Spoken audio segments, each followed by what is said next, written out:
Welcome to the free audiobook version of The Everyday Pain Guide, your go-to guide when pain first strikes. Hi, I'm Dr. Ya-Ling Liu, and the podcast is taking a little detour to make my new book available in an audio-friendly version for everyone out there. Each episode will feature a bite-sized snippet from the book, and together we'll work our way through as much of it as is possible in this format. What's exciting about this is that I'm reading parts of the book to you before it's even available on the shelves. Plus, unlike with a traditional audiobook, you can engage with the content and chat with me about what you hear. You get to ask questions and tell me what you think as each episode rolls out. So sit back and relax as I bring you today's installment of the second book in the Everyday Pain Guide series, Fix the Fire Damage.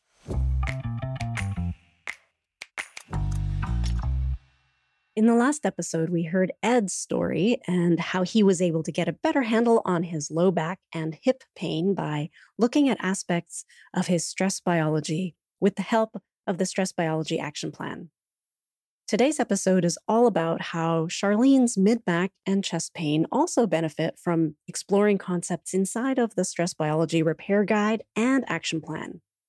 Again, if you're listening to these episodes out of sequence, I recommend going back to episode 4, where you'll get a recap of all 3 stories, and check out episode 11, where you'll get more context about Charlene's pain specifically as she navigated the first section of the Everyday Pain Guide in regards to her body mechanics. In episode 44, we learned what action steps from the body chemistry action plan ended up taking Charlene's recovery one step further. Now, let's see how Charlene's journey out of pain can receive even more support. Don't worry, the names of all patients in my stories have been altered to preserve confidentiality. Each clinical anecdote is a combination of some of the most common situations I see. And as usual, the information, techniques, and suggestions discussed here are not intended as a substitute for your own medical care. Always consult a healthcare provider before implementing any advice referenced here.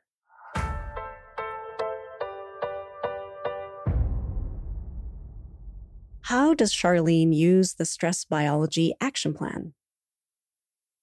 After our last encounter, Charlene started working with a functional medicine doctor who was helping her fine-tune her food and nutrient supplementation based on specific blood test results.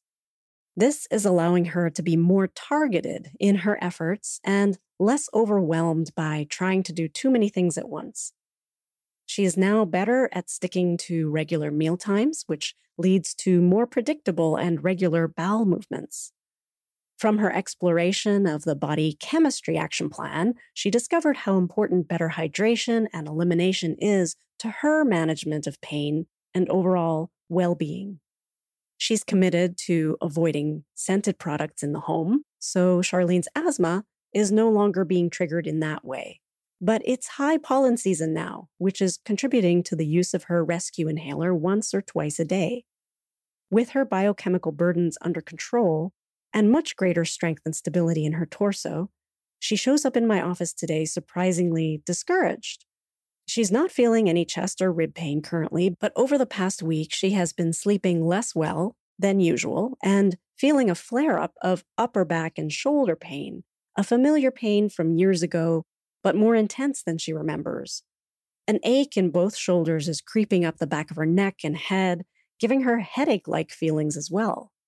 She describes how hard it is to allow her head to rest on her pillow at the end of the day and finds herself restless throughout the night, waking frequently with what she describes as busy brain. On the treatment table, while lying face down during the soft tissue therapy portion of care, Charlene's shoulders keep rising towards her ears, even though her body is technically resting and fully supported by the table. She notices this oddity and remarks how it seems outside of her control as I continue to manually challenge the muscles between the shoulder blades and the neck, bringing the shoulders back to neutral, only to see them creep up again. As our conversation continues, I learn that earlier in the week, Charlene experienced a panic attack. When I asked what that was like in her body, she describes a racing heartbeat, difficulty catching her breath, cold sweats, and uncontrollable crying.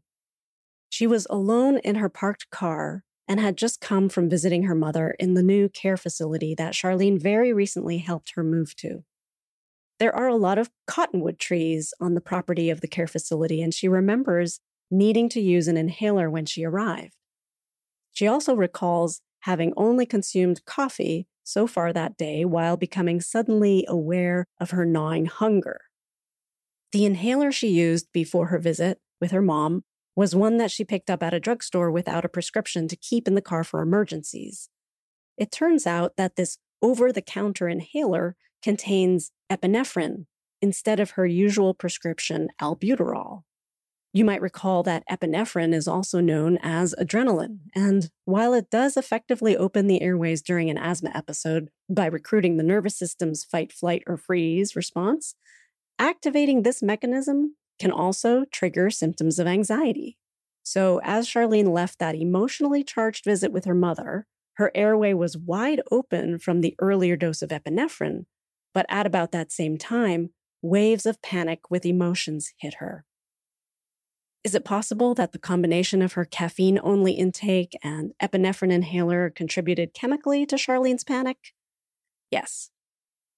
The involuntary muscle activity, while at rest today during treatment, her shoulders repeatedly creeping up towards her ear, is something that is linked with the autonomic nervous system activity. It's a sign that the survival reflex is active and getting the body ready to fight or flee despite the absence of real threat.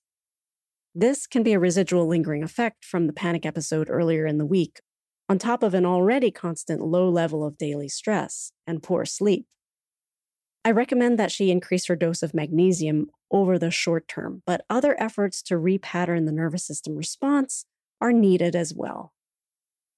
Charlene already plans to debrief with her psychotherapist, but I also encourage her to take time to practice deep breathing, take a walk or a bath, anything to help down-regulate or soothe the sympathetic nervous system. Charlene's sensation of muscle tension and aching along the shoulders into the back of her head and neck signals to Charlene a need to stretch it all out. As part of the dance culture that she grew up in, stretching is an integral part of warm-ups and cool-downs to stay limber in order to perform the extreme movements associated with many forms of modern dance and ballet. Years of this dance life experience have led to a firmly held and unquestioned bias towards stretching as a necessary response to feelings of tightness. Although we've had this discussion before, stretching has developed into an unconscious reflexive response for Charlene whenever she feels tightness anywhere in her body. So today, once again, I remind her that stretching areas that feel tight is not the solution that many of us think it is. Rather, her stretching causes a sort of rebound tightness that returns immediately once stretching stops. Rebound tightness is a response by the nervous system already on edge, and it's responding to the perception of unsafe mobility and therefore vulnerability.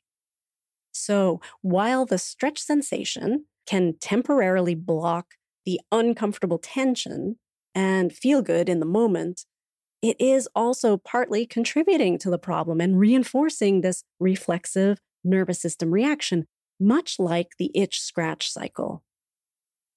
Since her aging mother's decline, Charlene has been experiencing quite a bit more stress and is having increasingly sleepless nights. With only 2 to 3 hours of rest per night, she started noticing that driving felt dangerous due to sleep deprivation. Between that danger and a desperate concern for her own mental health, she started resorting to prescription sleep aids. On the days when she reaches for the sleep medication, she wakes the next morning feeling drowsier, which is regularly leading to an extra cup of coffee before lunch. While this week's panic attack was the first she's had in quite a while, she has definitely been noticing a gradual increase in her anxiety. She's been short-tempered and impatient at home and on the verge of tears almost daily. While the added caffeine is surely putting her on edge, the lifetime relationship with her mother has been complex and emotionally fraught, and so this role reversal during her mom's aging transition is especially trying. As dementia progresses, Her mother is becoming more unfiltered and verbally abusive towards Charlene. Old feelings of low self-esteem from early childhood are sneaking back and coloring all of Charlene's interactions, professional and personal. During our conversation today, she remarks on something she noticed a few days ago while walking past store windows at the mall. She caught her reflection and was stunned to see how stooped and hunched over she appeared. What Charlene is witnessing in those window reflections is her embodied stress. Her stress posture is revealing the state of her nervous system. She is currently in a combination of two versions of alarm states. Her body is tense all over in a way that is typical of the freeze posture. She is bracing for impact while facing a barrage of unforeseen unknowns every day because of her mother's changing situation.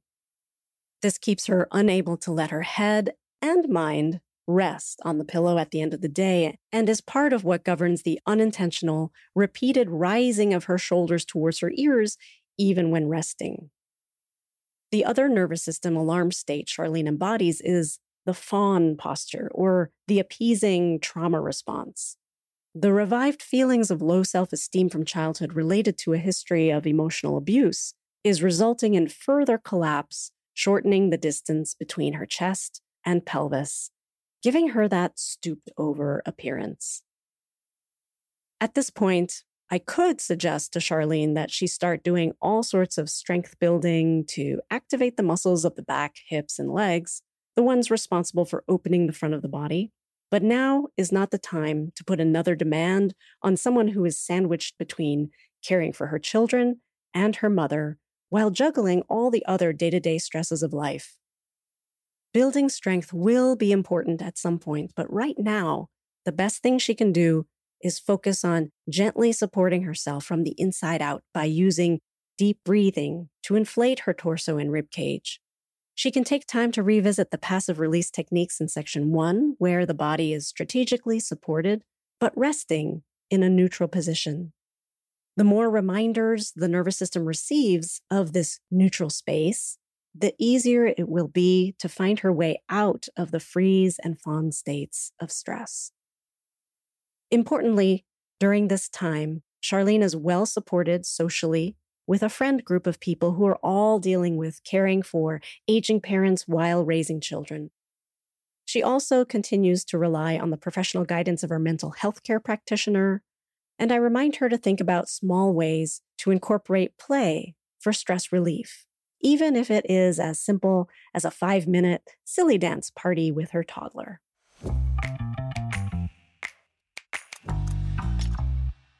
That completes Charlene's story inside the chapter entitled Everyday Pain Stories from Everyday People Part 4 from Volume 2 of the Everyday Pain Guide series, Fix the Fire Damage. What are your friend groups like? Are there people you can turn to for support or just to know that you're not alone? Or do your friends help remind you of how healthy and pain-free you can be while not pressuring you to push too hard? How are you embodying your stress? Could it be keeping you in your pain patterns? Please consider sharing your experiences and thoughts over at my Substack, Better Pain Coping. The next episode is all about the stress biology behind Billy's persistent neck pain and stiffness. See you then.